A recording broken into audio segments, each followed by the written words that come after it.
Hey everyone, thank you very much. I'm Orlando Ruiz Jr. and welcome to another classic movie review.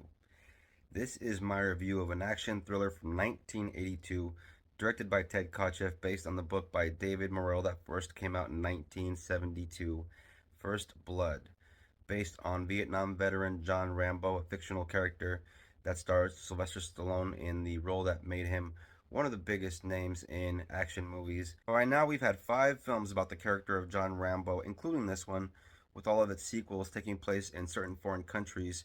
And the sequels would go on to be more over the top and action centric, and very enjoyable and entertaining. But this very first film takes place in the United States, and unlike its sequels, is a little more earnest in its depiction of the character. Apparently, a lot of big name actors were offered the part of John Rambo, or at least considered for the part. Actors like Ryan O'Neal, Steve McQueen, Nick Nolte, John Travolta, Paul Newman, Clint Eastwood, and Robert De Niro, and probably a few others. But after being turned down by so many people, it finally came to Sylvester Stallone, who was kind of hesitant to accept the role because he considered it kind of a doomed project. But nonetheless, ended up taking it, and of course, the rest is history, as they say. And it's one of my favorite performances from Sylvester Stallone. Unlike a lot of other films after he built his action movie persona, he was still kind of honing it at the time of this movie's release. And so later on, this movie would become one of those roles that was very much a signature role for Sylvester Stallone. At the very beginning of the film, we're introduced to the character of John Rambo as we see him walking down this highway wearing his old army jacket, and he looks like he's constantly kind of blowing into his hands, so it looks like it's very cold. You can see the breath coming out of his mouth. He's only holding like one bag, so you get the impression that this guy is probably homeless or at least left his home somewhere. And he keeps walking until he stops at a house and he sees some people. And he gets really kind of happy because you see him smile for one of the only times in the film, right at the beginning. And so you get the impression that this guy is just happy to see this place. And he walks over to the house, introduces himself to some strangers, where he gets the news that one of his friends, somebody that he's looking for, is not alive anymore, somebody that he knew back in Vietnam. And so after we see his reaction to that, you get the impression that this guy is really all alone now. And then not too long after this, we're introduced to the character of Sheriff William Teasel, played by the late Brian Dennhey, who I always loved in movies like Cocoon, and he's great in Tommy Boy and so many other films. He was one of those great actors who appeared in countless movies, was a great character actor, but could also hold down a movie as a lead, like in movies like FX or FX2. Sheriff Will Teasel is the type of guy that takes his job as sheriff very seriously, to the point where when he sees John Rambo walking into his town, he stops him, asks him a couple of questions, and decides he's going to give him a ride outside of the town limits because he doesn't like the way he looks. And based solely on his appearance, he's already just judged him right from the beginning without ever even knowing anything about the man. While they're in the sheriff's car briefly, Rambo asks the sheriff if there is anywhere in the town where he can get a bite to eat. And the sheriff is very quick to dismiss this idea when he suggests to Rambo that there's a diner about 30 miles up the road. And Rambo has been walking quite a bit, so of course he's going to be hungry. And he gives the sheriff a little bit of back talk because he knows that he's being harassed. And given that he's just wanting a place to eat, he says, "Why are you pushing me? I haven't done anything to you." And that's when the sheriff kind of responds with, "We don't want guys like you in this town. I don't want any drifters in my town." And after the sheriff drops off Rambo at the end of town, right at the end of a bridge, he turns back around heading towards town. Rambo stands there for a second, thinking about it. And as he stands there, we see the wheels turning in his head for a moment as he kind of turns around to look where he's supposed to be headed.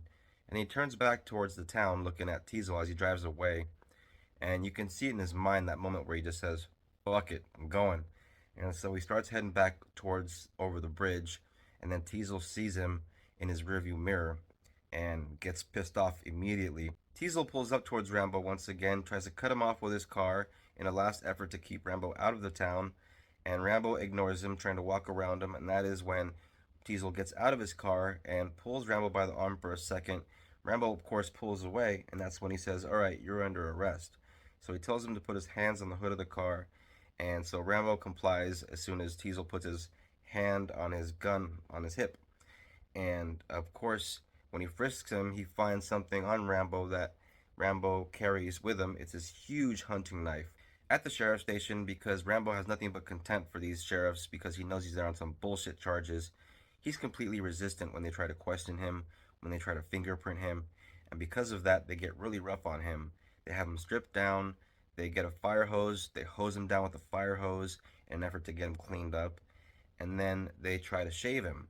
And this is the moment where some PTSD kicks in, where it puts Rambo in serious survival mode. Without killing anybody, Rambo takes out a few cops as he makes his way towards the exits, but grabs his big knife before he leaves, and then he gets through the doors, sees a civilian on a motorcycle, takes it from him real quick, jumps on that thing, and he's off.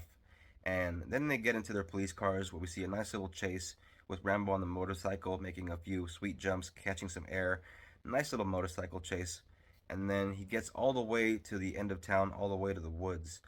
And he gets off the motorcycle, and that's when it becomes an on foot chase as Rambo tries to survive in the wilderness, which is not really hard for Rambo considering he did get through Vietnam and he's trained in that kind of thing, as pretty soon we find out, and the cops find out, that he's not an ordinary kind of guy, that he's actually a Green Beret.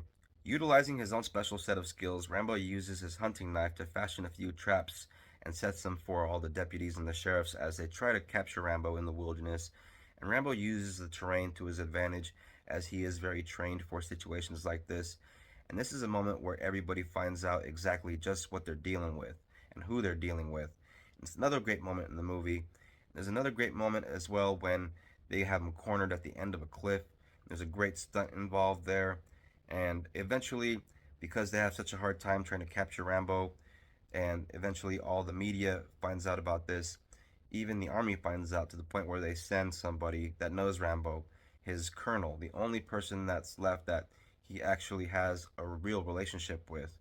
And so, the colonel played by Richard Crenna in the role of Samuel Troutman, which is also a role that was, I believe, given to Kirk Douglas before he turned the part down after disagreeing with everybody on the script and the ending of the film. The late Richard Crenna did a great job in his portrayal of the role of Colonel Samuel Troutman, and to me, he's one of the best things about the first three movies. And he's mainly there to give some exposition and tell the sheriffs and the deputies what they're dealing with.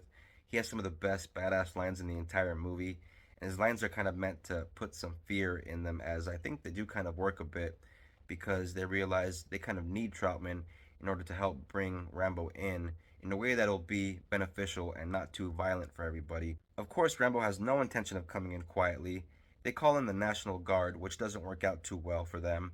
Rambo gets his hands on an M60 machine gun, gets back to the little town, gives the town hell, almost destroying this town in the process. In the final moments of the film, we see some of the best acting that Sylvester Stallone has ever performed in any of his movies in his entire career.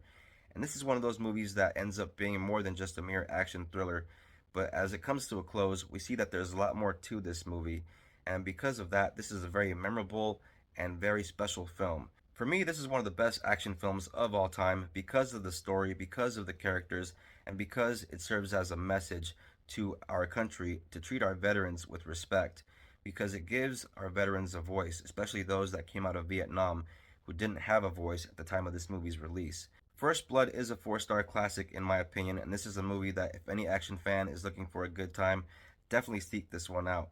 This is one of those movies you can find on streaming, but as I'm always saying, the hard copies are out there, and this is my copy of the Blu-ray of First Blood. As you can see there, Sylvester Stallone in classic Rambo form, and it's an 80s classic. It is a film action classic of the genre, and it's a movie that I highly recommend everybody check out, especially the sequels, because the sequels are also a lot of fun. But there's nothing like the original, First Blood from 1982. Thank you all very much for watching this classic movie review. I very much appreciate it.